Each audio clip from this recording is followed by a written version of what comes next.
दुनिया की राजनीति इन दिनों बहुत तेजी से बदल रही है। एक तरफ ईरान में युद्ध की स्थिति बनी हुई है तो दूसरी तरफ तेल की कीमतें तेजी से बढ़ रही हैं और अब रूस और अमेरिका के नए बयान ने पूरी दुनिया का ध्यान अपनी ओर खींच लिया है। तो चलिए सबसे पहले बात करते हैं रूस की। दोस्तों, रूस के राष्ट्रपति व्लादिमीर पुतिन ने एक बड़ा बयान दिया है। उन्होंने कहा है अगर यूरोप चाहे तो रूस फिर से यूरोप को ऊर्जा सप्लाई करने के लिए तैयार है। यह बयान इसलिए बहुत महत्वपूर्ण माना जा रहा है क्योंकि रूस यूक्रेन युद्ध के बाद यूरोप और रूस के रिलेशन काफ़ी ज़्यादा खराब हो चुके हैं और उसी के बाद से यूरोप को ऊर्जा संकट का सामना करना पड़ रहा है। और अब अगर रूस फिर से ऊर्जा सप्लाई करता है तो यह पूरी दुनिया की ऊर्जा राजनीति को बदल के रख देगा। लेकिन इसी बीच एक और बहुत बड़ी खबर सामने आई है क्योंकि जब से अमेरिका और इजराइल ने ईरान पर हमले शुरू किए हैं तब से तेल की कीमतें तेजी से बढ़ रहे हैं। रिपोर्ट्स के मुताबिक इस हफ्ते तेल की कीमत $100 प्रति बैरल के ऊपर पहुंच गई है। यह वही स्तर है जो 2022 में रूस यूक्रेन युद्ध के बाद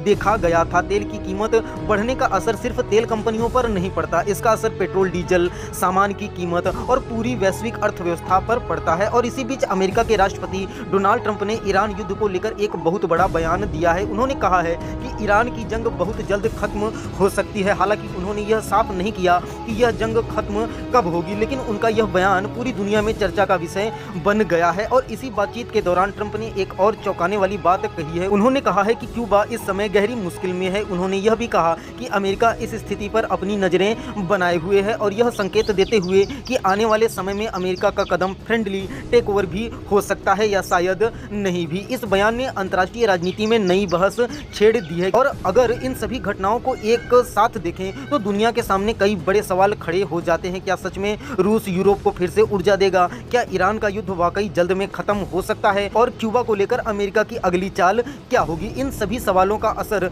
सिर्फ राजनीति तक सीमित नहीं रहेगा, इसका असर वैश्विक अर्थव्यवस्था, तेल की कीमतों, अंतर्राष्ट्रीय संबंधों पर भी पड़ेगा। इसलिए आने वाले कुछ हफ्ते दुनिया की राजनीति के लिए बहुत महत्वपूर्ण हो सकते हैं क्योंकि अगर इन घटनाओं में कोई बड़ा फैसला होता है तो उसका असर पूरी दुनिया पर दिखाई देगा। इसलिए अब सवाल आपसे है, क्या आपको लगता है कि ईरान की जंग सच में जल्द से खत्म हो जाएगी और क्या रूस फिर से यूरोप को ऊर्जा सप्लाई करेगा? कमेंट में अपनी राय जरूर लिखें और वीडियो को शेयर करें।